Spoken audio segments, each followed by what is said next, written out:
From the studios of Chillicothe High School, this is your CAVS News Show. Welcome back to CAVS News. I'm Nick Conrad. And I'm Christopher Hucks with the first update of May. Now that we're under a month until summer vacation, the vibe at CHS is changing to one of excitement as the May flowers spring up before our very eyes. That's right, Chris. The weather, the month change, and the finish line coming into sight has every student ecstatic for what's to come. Among those daydreamers especially are the seniors. Annually, seniors stereotypically coast through the last month of the school year, citing senioritis as the cause. But as we finish our K-12 education, there are still quite a few loose ends to tie up. First off, school fees will need to be paid ASAP. Students who owe fees may be ineligible to walk at graduation and may have their diploma withheld until the fees are paid. Next, remember that the school emails we all have will be erased after graduation.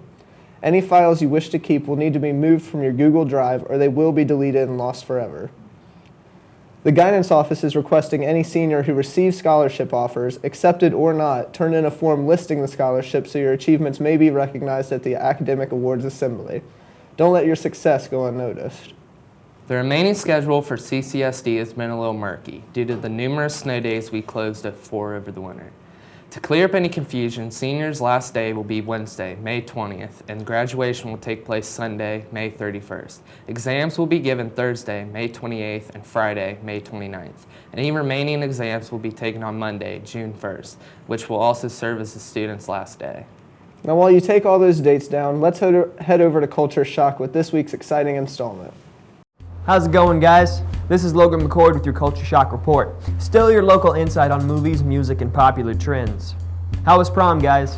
Hope you didn't turn up too hard. Today I'd like to take the time to talk about something that's very near and dear to my heart.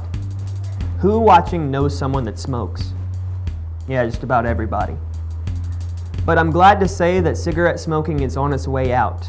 The Stop Smoking organization Truth reported that the 24% of teenagers that smoked in 2000 had been whittled down to 9% as of last year. This is due to campaigns and the spread of knowledge by organizations like Truth, the CDC, and the FDA. The facts are straight and simple. In the U.S., tobacco kills more Americans than AIDS, alcohol, car crashes, murder, suicide, drugs, and fires combined. Every 6 seconds, someone in the world dies from a smoke-related disease. Nicotine is as addictive as heroin, cocaine, and alcohol. But it doesn't have to be this way. Hopefully, if we keep spreading awareness, smoking can be a thing of the past. I can't wait until there is a day when smoking cigarettes isn't a popular trend. The top 5 on the Billboard 100 are Sugar by Maroon 5, Earned It by The Weeknd, Trap Queen by Fetty Wap. Number 2 is still Uptown Funk. And number 1 this week is See You Again by Wiz Khalifa. That's all for this week. My name's Logan McCord. Back to you guys. Also on the entertainment theme, last week the CHS Orchestra put on one of the most memorable shows in recent memory. CAVS News members were there to catch the wild night. My name is Mark Wood, and I've developed a program that empowers and enables kids to find the soul of their music within. And we just did a great concert in Chickahominy, Chillicothe. Did I get it right? Oh my God. And we did a concert and it was very impressive, and what fascinated me the most was the commitment that the kids had to music making. And that's the reason why I kill myself year after year, no sleep, in weird hotels and foreign places and rent-a-cars and airports around the world, because when I connect with kids with music, there's nothing better than that. Karen Moore, orchestra director. It was a lot of fun. I actually had him come to my high school back in 2006. So I've known him for a long time, although he didn't really know me when I was a high school student. And then I met him at a few string teacher workshops later, which is when I thought it might be a good idea to have him come here to Chillicothe. He's just a really welcoming presence. He is very passionate about working with students, so we have things in common. I think it's great that he loves rock music and came up with Electrifying Your Strings and adding amps to the orchestra. Working with Mark, it was really like kind of a departure from things that we're used to, you know. With Miss Moore and Miss Emmons, we play classical stuff and then sometimes some just pop pieces, but we've never had the experience with electric violins, and especially not with a musician of his caliber. I mean, just to see his experience, you could definitely tell, like when he would play, you could feel his experience and see just how much time he's put into this. So it was really neat to be able to have that resource work with us. I'm Cameron Cousins and I play violin. Mark Wood, any other time you would have met him or seen him, he would have been with Trans-Siberian Orchestra. So actually being able to play with him, interact with him in person was a great experience. It was just something about playing with someone who's been in the field for so long, so much practice, and is there to have fun with you, to help you achieve a higher goal in your music practice. I'm Trevor Von Pennington. I play the cello. It was really exciting. No one was really sure what to expect when he came in. With him being a celebrity and all, we weren't sure what he was going to be like or what he was going to have us do, what instruments he was going to bring in. And overall, he was just very excited to be a part of the program, come and play with all of us. Music is a life force for us all to connect to a higher power, whatever that means. And that's the way it should be, in my opinion. I have no idea where music comes and creativity, but it comes from somewhere outside of us. And for me to work with kids to access that beautiful energy, it's everything in the world for me. It was very weird and different having your strings amplified, from the fact that it's hard for the strings to pick up your sounds and playing an instrument that has no body. So it's just a really weird experience. Well, it's interesting because the program was only about 3 or 4 years old, and so the version that we did here in Chillicothe versus what I had when I was in high school, this has been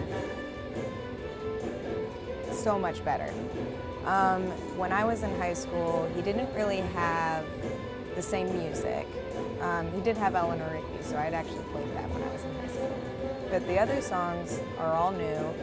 There wasn't the same requests with lights or the same sound production. I remember my concert was in a gym, and so all the sound went everywhere.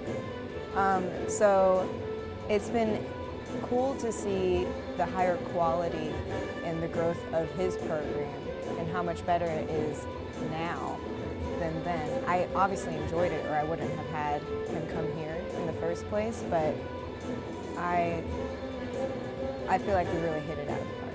It was really different. It was kind of weird not having the sound, you know, right here, having it come from an amp. I played the bass guitar, so I had a little bit of experience with having like an electric instrument, but definitely not the violin. And it was really cool because it was a 5-string violin, so you had the low C string on there. So really different, but I really enjoyed it.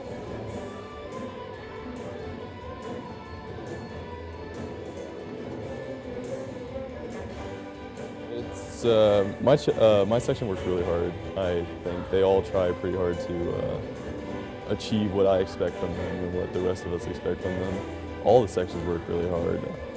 I know I personally just push the section to get parts right, get rhythms down, play the right notes, and they're all enthusiastic and like what they do.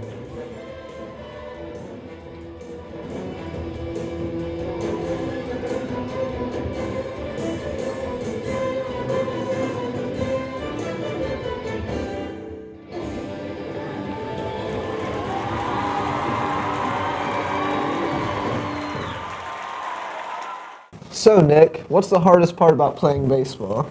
The hardest part about playing baseball is probably the second game in a doubleheader. I'm sure the pressure of playing in front of all those people must stress you out too. No, I like showing off my skills, and Taylor loves capturing the highlights, so she can bring it to you. We can go to her now with this week's sports segment.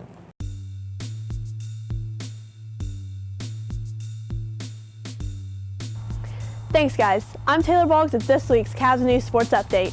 With all of our sports hitting their busiest times of the season with 3 to 5 games a week, Cavalier baseball is still holding strong. Our baseball team recently traveled to East Clinton to play. They left this game victorious with a score of 9-2. There were many outstanding performances during this game, including winning pitcher Dylan Conley, who also had 3 RBIs. The baseball team had a game on April 28th against Washington Courthouse, where in the 7th inning, Gage Jones tied the game 7-7. Chillicothe came back with a walk-off single by Dylan Conley and won the game 8-7. The winning pitcher in this game was Caleb Price. The season was almost over for the baseball team with a doubleheader coming up on May 4th at Notre Dame High School. They also have 2 more home games and 1 more away game before tournaments. Let's continue to support not only our baseball team, but all of our other sports teams as season starts to close and we head into summer vacation. That's all for this week. I'm Taylor Boggs, and back to Chris and Nick in the studio. This year's yearbooks are now complete and available for only $65 via Johnston's website.